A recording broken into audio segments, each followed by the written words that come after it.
আলহামদুলিল্লাহ আমি ভালো আছি। আচ্ছা ঠিক আছে, ঠান্ডা পড়ছে না?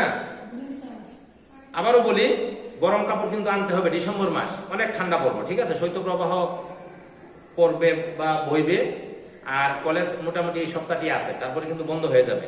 15-16 দিনের বন্ধ পাবা, তো সবাই বাড়িতে ভালোভাবে থাকবা। চলো দেখি আমরা অর্থনীতি দ্বিতীয় পত্রে আমরা কত নম্বর অধ্যায় পড়তেছি? অর্থনীতি দ্বিতীয় পত্রের নবম অধ্যায়। নবম অধ্যায়টার নাম কি? সরকারি অর্থ ব্যবস্থা, পাবলিক ফিনান্স। সরকারি অর্থ ব্যবস্থা নাকি? সরকারি অর্থ ব্যবস্থার ইংরেজি কি? Public finance. সরকারি অর্থ ব্যবস্থা, সরকারি গভর্নমেন্ট। হ্যাঁ, সরকারি অর্থ ব্যবস্থা, ঠিক আছে? সরকারি অর্থ ব্যবস্থা, পাবলিক ফিনান্স, সরকারি অর্থ ব্যবস্থা। আমরা অলরেডি এই চ্যাপ্টারের প্রায় শেষের দিকে, ঠিক আছে? আমরা গত ক্লাসে পড়ছিলাম, কি করছি আমরা?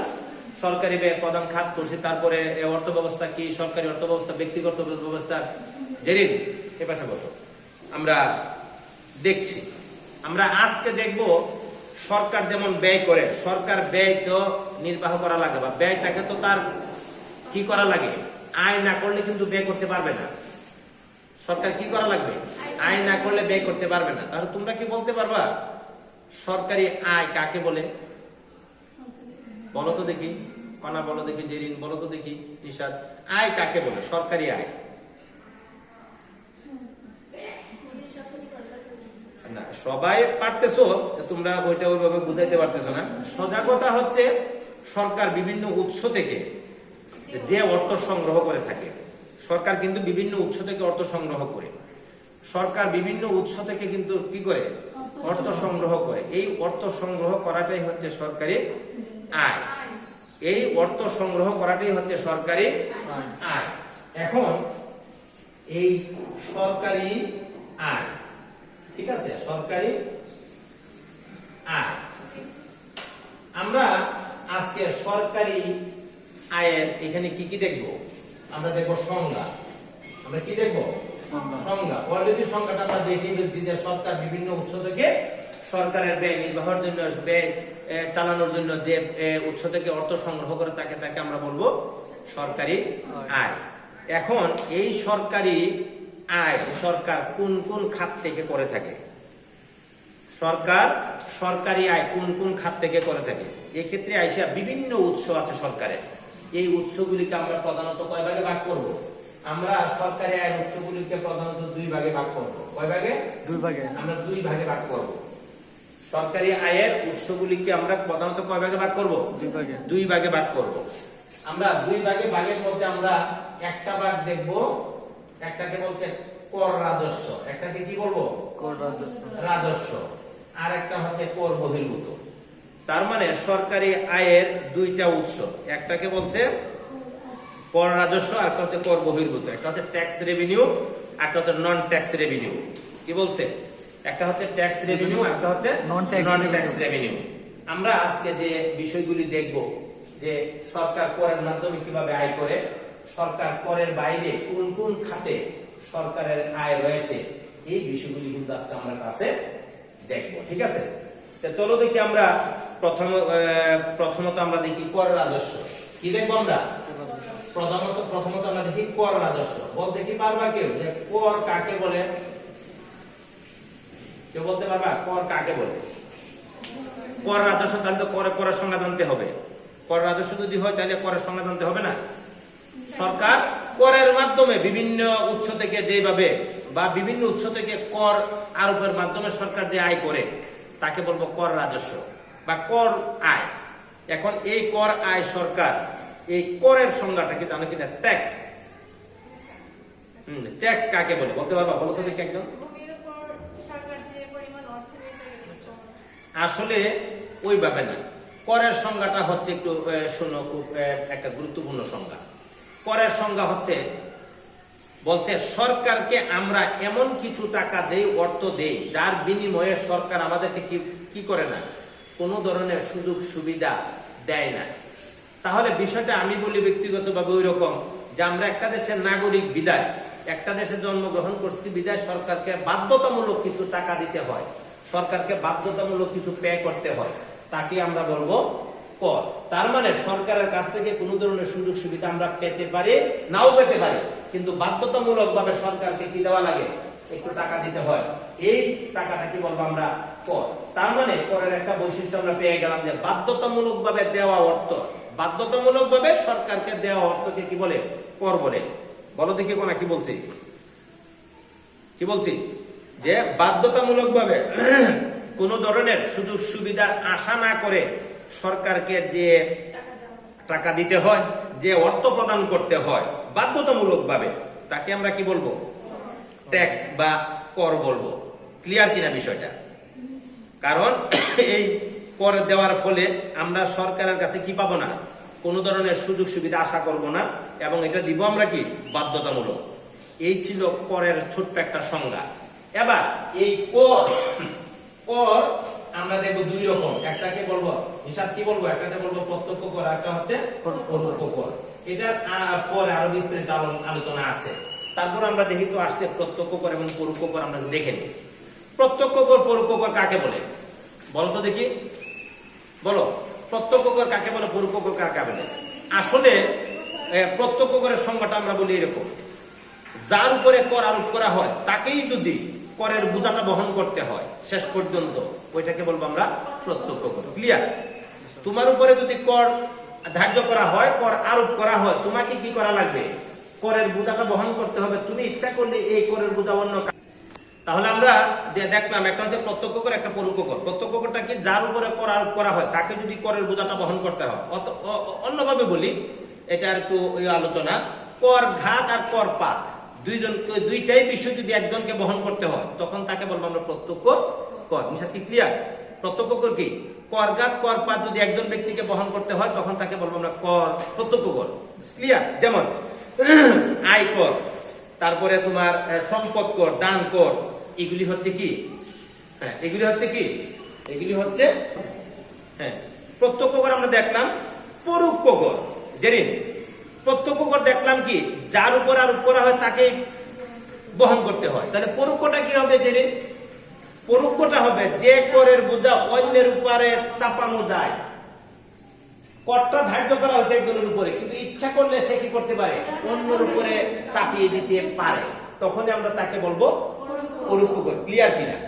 করটা ধরো আমার উপরে দিল, কিন্তু আমি ইচ্ছা করলে, আমি অন্যের উপরে ইচ্ছা করলে কি করতে পারি, চাপাইতে পারি, দিতে পারি। তার মানে কর ঘাত কর পাত যদি কোনো সময় হয় একজন, না হলে অন্যর উপরও যদি দেওয়া যায় তখনই আমরা তাকে বলবো কি, পরোক্ষ কর। যেমন পরোক্ষ কর কি কি আছে বলতে পারবা? বিক্রয় কর পরোক্ষ কর, তোমরা যে জিনিসপত্র কিনো তুমি গিয়ে দেখবা ভ্যাট আছে, ভ্যালু এডেড ট্যাক্স, প্রত্যেক জিনিসের ব্র্যান্ডেড জিনিসে গিয়ে দেখবা ভ্যাট আছে, এটা কিন্তু পরোক্ষ কর। আমরা যে জিনিসপত্র কিনি, ভ্যালু এডেড ট্যাক্স, মূল্য সংযোজন কর, ভ্যালু এডেড ট্যাক্স, মূল্য সংযোজন কর, এটা আমরা আবার বিস্তারিত পড়বো এটা সংজ্ঞাটা কি। কিন্তু তোমরা যে জিনিসপত্র কিনো প্রত্যেকটা জিনিসের মধ্যে লেখা থাকে কি, ভ্যাট, এটাই হচ্ছে পরোক্ষ কর। তাছাড়া তোমার আছে, আরো আছে আমদানি শুল্ক, সম্পূরক শুল্ক, আবগারি শুল্ক, প্রমোদ কর, এগুলি হচ্ছে কি পরোক্ষ কর। আমরা শুধু দুইটা বিষয় জেনে রাখলাম, সরকারের আয়ের উৎসের মধ্যে একটা হচ্ছে ট্যাক্স, এই ট্যাক্সের মধ্যে দুই রকম, একটা হচ্ছে কি প্রত্যক্ষ কর, আর একটা কি পরোক্ষ কর। আমরা প্রত্যক্ষ করের সংজ্ঞা দেখলাম, পরোক্ষ করের সংজ্ঞা দেখলাম। আরেকটা হচ্ছে বিশেষ কর, স্পেশাল অ্যাসেসমেন্ট। বিশেষ কর কোনটা বলতে পারবা কেউ? যেমন দেখো আমি বলি, সরকারের উন্নয়নমূলক কর্মকাণ্ডের জন্য কোন অঞ্চলের জমির মূল্য বৃদ্ধির ফলে সেখানকার জমির মালিকদের কাছ থেকে সরকার যে কর আদায় করে থাকে বিশেষ কর বলে। ধরো এই যে আমাদের সামনে যে রাস্তাটা গেছে, তোমরা কি জানো আগে কিন্তু জমির দাম এখানে এত ছিল না, জানো কিনা? বা না জানলে আমার কাছ থেকে জেনে নাও, যে কোনো একটা এলাকা যদি শহরায়ন হয়, যদি শিল্প কারখানা হয়, রাস্তাঘাট যদি হয়, তখন দেখা যায়, তখন কি হয়, ওই এলাকার কিন্তু জমির দামটা বেড়ে যায়। তোমরা কি এটা জানো কিনা? জমিতে যে দাম, বাজার কিন্তু এই দাম না, শহরে কিন্তু এই দাম না, এটা জানো তো? সোজা কথা হচ্ছে অনেক রাষ্ট্রীয় বা সরকারের অনেক উন্নয়নমূলক কর্মকাণ্ডের জন্য যদি কি হয়, কোন এলাকার জমির দাম যদি বেড়ে যায় আর এখান থেকে যদি সরকার অতিরিক্ত কর আদায় করে, তখন ওই করটাকে আমরা বলবো কি কর, বলো কি কর বলবো? নিশা কি কর বলবো? বিশেষ কর। বিশেষ কর, পারবা? তাহলে বিশেষ কর আমরা জেনে গেলাম। সরকারের দুইটা উৎস কিন্তু করতেছি, একটা কর থেকে একটা কর বহির্ভূত। এই কর থেকে হয়ে গেল আমাদের সরকার আয়ের উৎস, প্রত্যক্ষ কর, পরোক্ষ কর আর বিশেষ কর। তাহলে সরকারের আয়ের একটা অংশ আমরা দেখলাম।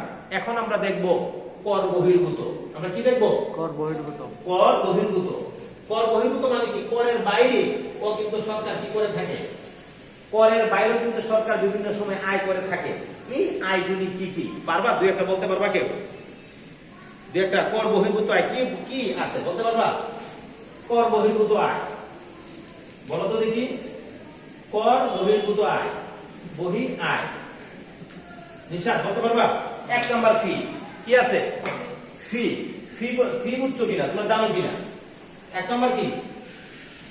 ফি তো বোঝার কথা। এই যে রেজিস্ট্রেশন ফি দিছো, তোমরা যে এখানকার ছাত্র যে রেজিস্ট্রেশন করছো না, রেজিস্ট্রেশন সময় আমরা কি নিছি? তোমাদের কাছ থেকে কিন্তু টাকা নিছি, আমরা বলছি রেজিস্ট্রেশন ফি। এই রেজিস্ট্রেশন ফি কিন্তু সরকার আয়ের একটা উৎস। বিয়ে হয়, বিয়ে হলে রেজিস্ট্রেশন করা লাগে, বিয়ের এটাও কিন্তু একটা ফি। তার মানে সরকারের পক্ষ থেকে এরকম আইন করে বিভিন্ন ধরনের ফি কিন্তু ধার্য করে রাখছে। সব ফ্রি, সমস্ত ফি সরকারের আয়ের একটা উৎস। তাহলে একটা কি জানলাম? ফি হচ্ছে সরকারের আয়ের একটি উৎস। ছোট্ট একটা প্রশ্ন ফাঁকে বলে দেই, কর এবং ফির মধ্যে পার্থক্য কোনো কোনো সময় পরীক্ষাতে আসে। কর এবং ফির মধ্যে কি করো? দুইটা পার্থক্য, তিনটা পার্থক্য লিখো। এটা একটু লিখে দাও খাতার মধ্যে, কর এবং ফি এর পার্থক্য লিখো, দুইটা বা তিনটা। তাহলে আমরা কর পড়লাম, আমরা ফিও পড়লাম। এখান থেকে ছোট্ট একটা প্রশ্ন তোমরা লিখে নাও, লেকচারের ফাঁকি লিখে নাও। আমরা এই কর এবং ফি এর তিনটি পার্থক্য লিখো। কর এবং ফি এর কি তিনটি পার্থক্য লিখো। এবার দুই নাম্বার হচ্ছে দেখো, সরকারের আয়ের উৎস কর বহির্ভূত মধ্যে বাণিজ্যিক আয়। কি বলছে? বাণিজ্যিক আয়। একটু খেয়াল করো, তোমরা একটা ভালো করে জানো, ব্যক্তির মতো সরকারে কিন্তু বিভিন্ন ধরনের পণ্য এবং সেবা উৎপাদন করে। সরকারে কিন্তু ব্যবসা করে, জানো কিনা? সরকারে কিন্তু বাণিজ্য করে। বলতে পারবা দুই একটা সেক্টরের নাম? ডাক বিভাগ, চিঠিপত্র আদান প্রদান, পার্সেল, এগুলো কিন্তু সরকার করে। রেল, এটা কিন্তু সরকার করে। সরকারের এমন সেক্টর রয়েছে, ঢাকাতে কিন্তু ওয়াসা ডেসা, যদি এগুলো স্বায়ত্তশাসিত, তারপরও কি হয়? সরকার কিন্তু এগুলোর সাথে জড়িত। বিশেষ করে ডাক বিভাগটা তো জানো, রেল জানো, পরিবহন সেক্টর জানো। সরকার কিন্তু বিভিন্ন সময় কি করে? অনেক ব্যবসা বাণিজ্য করে থাকে। ওইখান থেকে কিন্তু সরকার আয় করে থাকে। অনুপুর বুঝছো কি বলছি? যে বাণিজ্যিক আয়, সরকার বাণিজ্য, সরকার ওই রকম কি করে থাকে? ব্যবসা বাণিজ্য করে থাকে। এখান থেকে সরকার আয় করে থাকে। তারপরে 3 নাম্বার, সহজ এটা বললে বোঝা যায়। 3 নাম্বার সরকারি ঋণ। এটা তো বুঝো, সরকারি ঋণ কিন্তু সরকারি আয়ের উৎস, জানো কিনা? সরকার কিন্তু, মনে আছে কিনা, সরকার ব্যয় অনুযায়ী আয় করে, আর ব্যক্তি কি করে? আয় অনুযায়ী ব্যয় করে। তাহলে সরকার দেশের উন্নয়নের জন্য সরকারকে ব্যয় নির্ধারণ করতে হয়। সরকার যখন ব্যয় নির্ধারণ করে, তখন সেই মর্মে কিন্তু তাকে আয় করতে হয়। আয় যতগুলি যেভাবে আয় করতে হয়, সবই কিন্তু সরকার আয়ের উৎস। এর মধ্যে একটা বলছে তোমার সরকারি ঋণ। সরকার ধরো কোনোভাবেই নিজের বিভিন্ন খাত থেকে টাকা দিয়ে কোনো একটা কার্যক্রম করতে পারতেছে না, এই জন্য সরকার ঋণ নেয়। সরকার বিদেশ থেকে ঋণ নেয়, বাংলাদেশ ব্যাংক থেকে ঋণ নেয়। তাহলে সরকারি ঋণও হচ্ছে সরকারি আয়ের একটা উৎস। কি বলছি না? মানে সরকারি ঋণও হচ্ছে সরকারি আয়ের একটি উৎস। ব্যাস। এবার দেখো, সরকারের আরেকটা হচ্ছে বিবিধ উৎস। কি বলছে এটা? বিবিধটা কি? বিবিধ উৎস। সরকার দেখো বিবিধ উৎস কি বলছে? উপযুক্ত উৎসগুলো ছাড়া, এই যে যা আলোচনা করছি এর বাইরে কিন্তু সরকার আয় করে থাকে। 1 নাম্বার হচ্ছে বিবিধ উৎসের মধ্যে নোট ছাপানো। কি বলছে একটু আগে?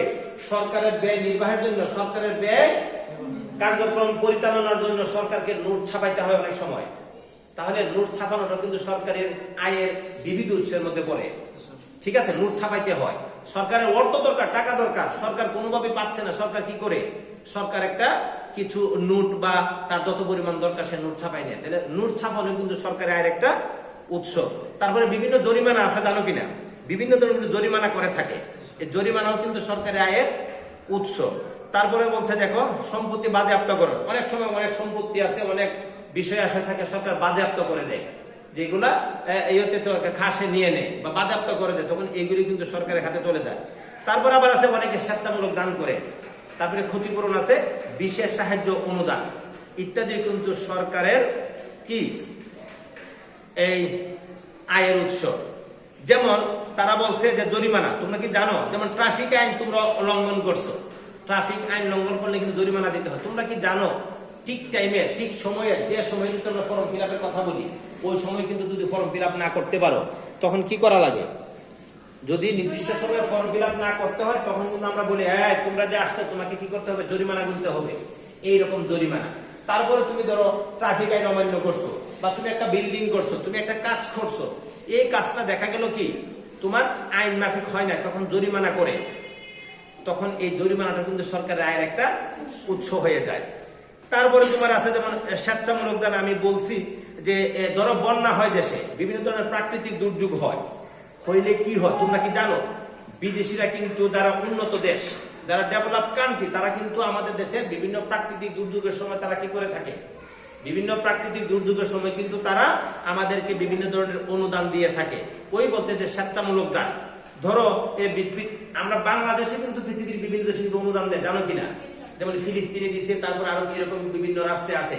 যেসব রাষ্ট্রে কি হয়, যেসব রাষ্ট্রে তোমার এরকম দুর্যোগ, প্রাকৃতিক দুর্যোগ থাকে, তখন কিন্তু অন্যান্য দেশ তাদেরকে সহযোগিতা করে। এটা কিন্তু কি হয়, সরকারের কিন্তু আয়ের একটা উৎসের মধ্যে অন্তর্ভুক্ত হয়ে যায়। তাহলে এই বিষয়টা গেল স্বেচ্ছামূলক দান। তারপরে সর্বোপরি আমরা যে বিষয়টা বলছি যে বিদেশি কি আছে, সাহায্য আছে, অনুদান আছে। এটা তোমার ওই রকম হয়, বিভিন্ন প্রাকৃতিক দুর্যোগের বিষয়ের মধ্যে পড়ে। যেমন বিদেশি কোনো ব্যক্তি আমাদেরকে যদি কোনো সেক্টরে যদি ধর একটা স্টেডিয়াম করবা বা এরকম একটা প্রকল্প নিয়ে তাদেরকে বললে, বা তারা অনেক সময় নিজেরাও এগিয়ে আসে, আয়সা কি করে তোমাকে সাহায্য করে। আবার কোনো কোনো সময় কি করে থাকে, অনুদান তারা দিয়ে থাকে। তাহলে এই বিষয়গুলি ছিল বিবিধের মধ্যে। বিবিধের মধ্যে কি কি পেলাম আমরা? বিবিধের মধ্যে পাইছি আমরা নোট ছাপানো, জরিমানা, তারপরে বাজেয়াপ্তকরণ, স্বেচ্ছামূলক দান, তারপরে ক্ষতিপূরণ, আর সর্বশেষ বলছি যে বিদেশি সাহায্য এবং অনুদান। তাহলে আমরা সরকারি আয়ে এই যে বিভিন্ন গুরুত্বপূর্ণ উৎসের কথা বললাম, বিভিন্ন খাত থেকে সরকার যে আয় করে থাকে, এটা খুবই গুরুত্বপূর্ণ একটা টপিক। হ্যাঁ, যদিও খুব তাড়াতাড়ি করে করা হয়েছে, কিন্তু গুরুত্বপূর্ণ টপিক।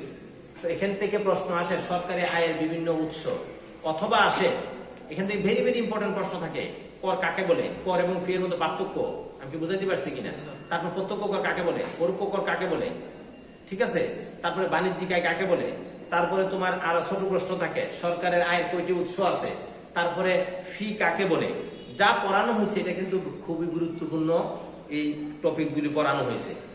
এবার তোমরা বলো তো দেখি, সরকারি আয়ের প্রধানত কয়টা খাত আছে? নিশা, প্রধান খাত কয়টা? প্রথম যে বলছি, কি বলছিলাম, প্রথম দুইটা খাত বলছি না, কি বলছিলাম বলো? দুইটা খাত, যে স্যার একটা ছিল কর আদর্শ, আর ছিল কর বহির্ভূত। তাহলে প্রধানত দুইটা খাত। আবার কর বহির্ভূতের মধ্যে অনেক খাত। বলো তো দেখি কয়টা, দুই একটা বলো তো, পালা বলো তো একটা। কর বহির্ভূতের মধ্যে কি কি ছিল? করের বাইরে দেখি কি আলোচনা করলাম, ফি করলাম, বাণিজ্যিক, আর কি কি আছে বলো? নোট ছাপানো, বলতে থাকো, আর কি আছে?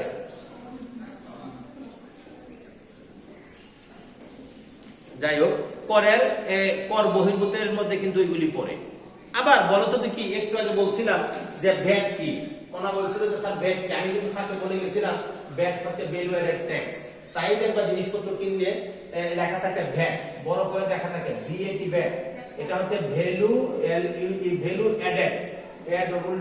Added tax, value added tax. খুবই গুরুত্বপূর্ণ একটা বিক্রয় করার মধ্যে পড়ে। আমরা অন্য ক্লাসে যখন করের কিন্তু আরো আলোচনা হবে, প্রত্যক্ষ কর, পরোক্ষ কর, করগাত, করপাত, ভ্যালু অ্যাডেড ট্যাক্স, এগুলো কিন্তু একটু বিস্তারিত আমরা পড়বো, ঠিক আছে? আগে বলে নিলাম যে ভ্যাট বলতে কি নিশা, ভ্যাট বলতে কি value added tax, value added tax, ঠিক আছে? আচ্ছা, জমি রেজিস্ট্রেশনের জন্য যে অর্থ দেওয়া হয় তাকে কি বলে? জমি রেজিস্ট্রেশনের জন্য আমরা অর্থ দিই ফি বলে, জমি রেজিস্ট্রেশন ফি। বিয়ের জন্য যে আমরা দিই এটাকে কি বলে? বিয়ে রেজিস্ট্রেশন ফি। এগুলো কিন্তু সরকারের পরে। আর করের মধ্যে আরেকটা বলছিলাম নিশাদ এবং অনামিকা বলো দেখি প্রত্যক্ষ কর কি আর পরোক্ষ কর কি পড়ছিলাম। প্রত্যক্ষ কর হচ্ছে যার উপরে কর আরোপ করা হয়, কি বলছিলাম বলো। হ্যাঁ, তাকে করটা কর বহন করতে হয়, ইচ্ছা করলে অন্যের উপর চাপাইতে পারে না। তার মানে কর ঘাত আর কর পাত, কর ঘাত কর পাত, এই দুইটা যদি এক ব্যক্তির উপরে পড়ে তা হচ্ছে প্রত্যক্ষ কর। আর পরোক্ষ কর কি, কর ঘাতটা একজনের উপরে পড়ে কিন্তু ইচ্ছা করলে সে কি করতে পারে, অন্যের উপরে চাপাতে পারে। যেমন আমি একজন তোমার শিল্প কারখানার মালিক, সরকার আমার উপরে ট্যাক্স চাপাই দিল, তখন আমি কি করলাম, আমি জিনিসটার উপরে হালকা কি করলাম, আগে দাম ছিল 10 টাকা, এখন করে দিলাম 10 টাকা 2 পয়সা অথবা 10 টাকা 3 পয়সা, তাহলে কিছু অংশ আমার উপরে রাখলাম আর কিছু অংশ কি ক্রেতার উপরে নিলাম। তাহলে কি হলো, কিছু অংশ আমার উপরে কিছু অংশ ক্রেতার উপরে, তার মানে বিক্রয় করা হচ্ছে একটা পরোক্ষ কর। ঠিক আছে, তাহলে এই বিষয়গুলি আমরা একটু দেখলাম এবং খুব ছোট ছোট আলোচনা, খুব গুরুত্বপূর্ণ আলোচনা আমাদের। বলো দেখি সবাই এদিকে তাকাও, আমাদের আলোচনাটা কি ছিল, সরকারি আয়ের উৎস সমূহ, সরকারি আয়ের উৎস সমূহ বা সরকারি আয়ের খাত, কোন কোন খাত থেকে আমরা এগুলি সরকার আয় করে থাকে। এবার তোমরা আগামী দিন যে কাজটা করে নিয়ে আসবা, তোমরা লিখে নিয়ে আসবে। আগেও বলছি দুইটা প্রশ্ন, একটা হচ্ছে কর এবং ফি এর মধ্যে পার্থক্য, ঠিক আছে। আরেকটা লিখবা যে অনুদান এবং দান কি ধরনের তোমার আয়, অনুদান এবং দান কি ধরনের আয়, আর ওই প্রশ্নটা লিখবা কর এবং ফি এর মধ্যে পার্থক্য।